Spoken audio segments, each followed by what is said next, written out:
And we're live. How you guys doing? This is Chris Martinez, Charles Maund Toyota, car buying. I've got a special guest.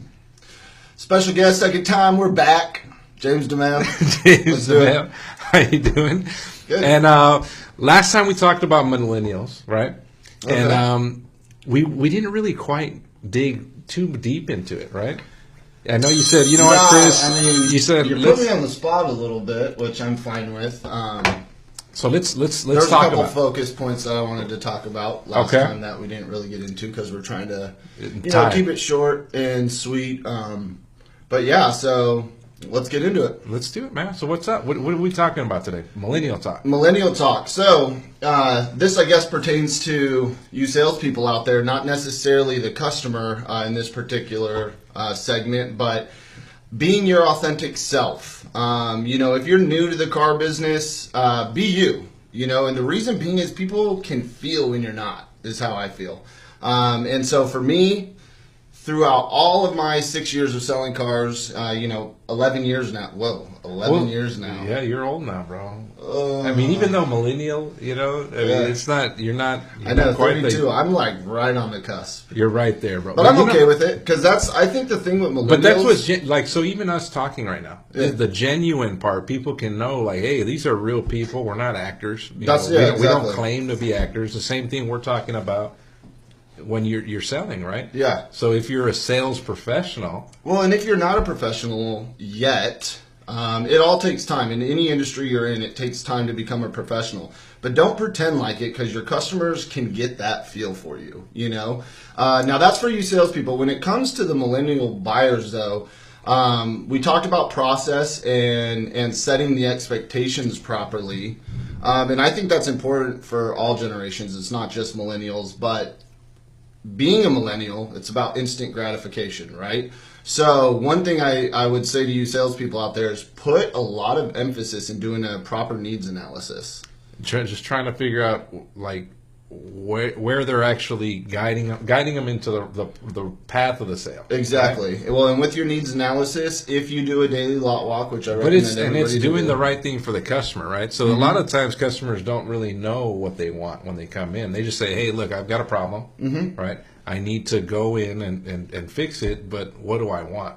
So in proper needs assessment, some of the things that customers should know, or we will ask when customers come in is, what are you driving now?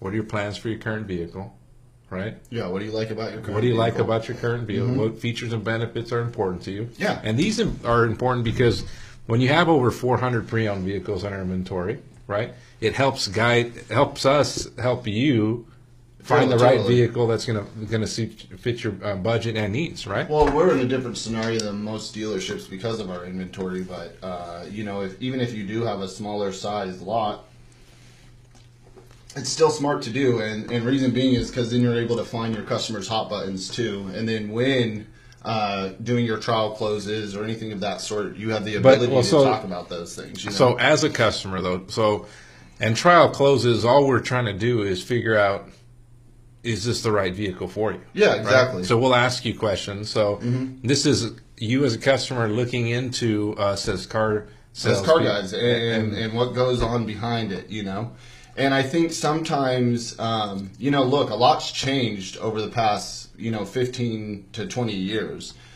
with this industry. It's not the same anymore. So the advice you might be getting from a parent is a little different than what's actually happening now. Yeah, I mean, and what's relevant today is not necessarily the industry that it was 10, 15 years ago. And there were some bad apples, just like in any industry. Yeah, so...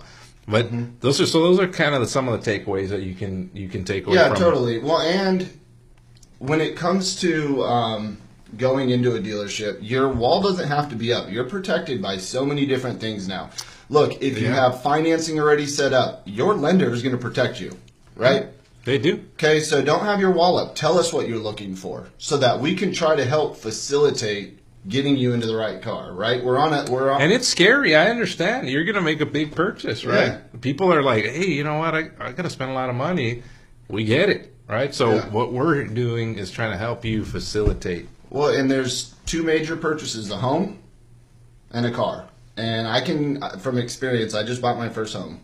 financed, and it was, even for myself. I mean, I've grown up in this business, so even negotiating when it came to that too, there was some nerve. I get that, but you don't want it to cripple you where you can't communicate properly with your salesman, letting them know what you're truly. And just so you know, most salespeople or sales professionals are scared too, right? They're like, man, I'm just trying to, they're trying to earn a good living and trying to take care of their families. And all they're trying to do is help guide you and help get you into the vehicle you want, right? Totally. So, help us help you, right? Help us help you. That's it, right? Communication is key. Communication. So that's another good one, right? So communication is key. Help us help find you the right vehicle. We've already done the research and homework for you. Yeah, totally. Right? We have to, especially right now, we got to be super competitive. Because everybody, rates, everybody is trying to earn your business, and I promise you, I mean, to be the number one volume dealer, you have to be very competitive, right? I mean, your pricing. I mean, we're super competitive. Sometimes I'm like, we're too competitive, sir. But we definitely we buy in volume. Pass the savings on our consumer, and try to make it real easy, right? And that's how, like a Costco style, right? We try to make sure that you have the best value for the vehicle that you're purchasing. So that's pretty much what I have today, man. Cool. What Thank you so much for having me. I'm glad you're back today, man. I know. At first, I was like, man, I didn't really like that one, and you don't let us look at it beforehand, so I was a little. I know, but so what we're going to be doing soon, we'll do it live. Cool. And so then it's just right on the money. Like, so right now, what we've been doing right now is basically the live version. Oh, cool. You know what I'm saying? Yeah. So, well, that's all we have for today. Again, this is Car Buying with Charles Maund Toyota. My name's Chris Martinez. James DiMeo, thank you guys for your time. And thank you, and enjoy your evening. We'll see you guys again tomorrow.